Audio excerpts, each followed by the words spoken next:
ഇന്ന് ഉച്ചയ്ക്ക് ശേഷമാണ് ഇടുക്കി ജില്ലയിലെ മുള്ളരിങ്ങ പ്രദേശത്ത് തേക്കിൻ തോട്ടത്തിൽ പശുവിനെ കൊണ്ടുവരാൻ പോയ ഒരു ചെറുപ്പക്കാരന് ദാരുണമായ അന്ത്യമുണ്ടായിരുന്നു. അത് വേദനാജനകമാണ്. അത്തരം സാഹചര്യങ്ങൾ ഉണ്ടാകാൻ പാടില്ല എന്ന് തന്നെയാണ് എല്ലാവരും ആഗ്രഹിക്കുക. ഇത് സംബന്ധിച്ച് ഉന്നതതല പരിശോധന നടത്തി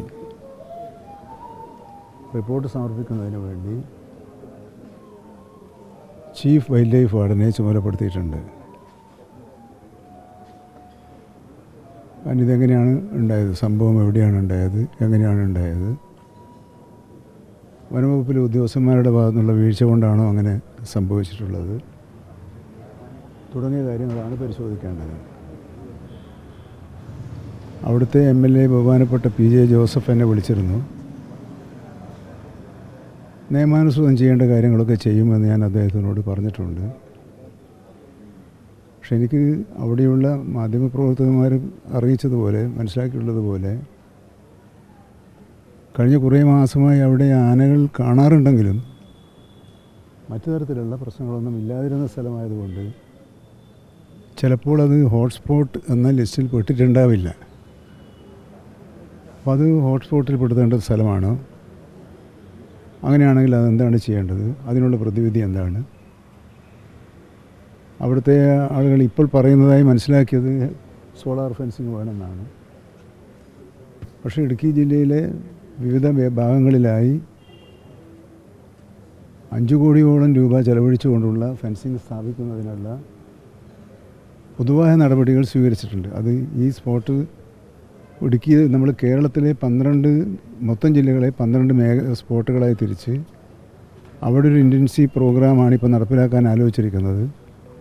ആ ഭാഗത്ത് വരേണ്ട ആളാണോ ഇപ്പോൾ എന്ന് അതൊക്കെ നമ്മൾ പരിശോധിച്ച് നമുക്ക് ഒരു വിശദമായ റിപ്പോർട്ട് തന്നെ, കാരണം PJ ജോസഫിനെ പോലുള്ളൊരു വലിയ നേതാവ് ആ കാര്യം എൻ്റെ ശ്രദ്ധയിൽപ്പെടുത്തിയ പശ്ചാത്തലത്തിൽ അത് ഗൗരവത്തിൽ തന്നെ കാണുന്നതാണ്. നിയമാനുസൃതം എന്തെല്ലാം ചെയ്യേണ്ടതുണ്ടോ അതെല്ലാം ചെയ്യുന്നതിന് വനം വകുപ്പ് സന്നദ്ധമാണ്. ഇപ്പോൾ ഈ സ്ഥലം തന്നെ കണ്ടത് നേരത്തെ വേലി കെട്ടി ഫെൻസിങ് കെട്ടിയ സ്ഥലത്തോട്ട് പോകാതെ മറ്റു സ്ഥലത്തോട്ട് വന്നു എന്നാണ്. അതൊരു പ്രശ്നമാണ്. കാരണം ഇവിടെ നമ്മൾ ഒരു സ്ഥലത്ത് കെട്ടിയാൽ മറ്റു സ്ഥലത്തോട്ട് വരാൻ വന്യജീവികൾക്ക് കഴിയും. അപ്പോൾ വനം മുഴുവൻ അടച്ചുപൂട്ടി ഒരു സുരക്ഷാ മതിൽ കെട്ടുന്ന കാര്യത്തിലുള്ള പ്രായോഗികത നമ്മളും ആലോചിക്കണം. പക്ഷേ അതൊന്നും ആലോചിക്കേണ്ട സമയം ഇപ്പോഴല്ല.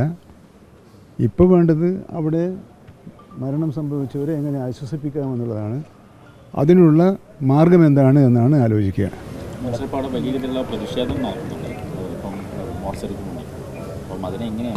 അല്ല, അതാണ് ഇപ്പോഴത്തെ പ്രശ്നം എങ്ങനെയാണ് കൈകാര്യം ചെയ്യുക എന്നുള്ളതാണല്ലോ നമ്മൾ ആലോചിക്കേണ്ടത്. അത് ഗൗരവത്തിൽ തന്നെ ചർച്ച ചെയ്ത് നിയമാനുസൃതം എന്തെല്ലാം ചെയ്യാൻ സാധിക്കുമോ അതെല്ലാം ചെയ്യും. അതൊരു 3.5 കിലോമീറ്ററുള്ള ഫെൻസിങ് ഉള്ളതെന്ന് പറഞ്ഞു. ഇനി ഒരു 13.5 കിലോമീറ്റർ ചില്ലറ ഫെൻസിങ് പണിയണമെന്ന് പറയുന്നത് കിടങ്ങും വേണമെന്നാണ് നാട്ടുകാരുടെ ആവശ്യം. മെമ്പർമാരൊക്കെ എങ്ങനെയാണ് പറയുന്നത്?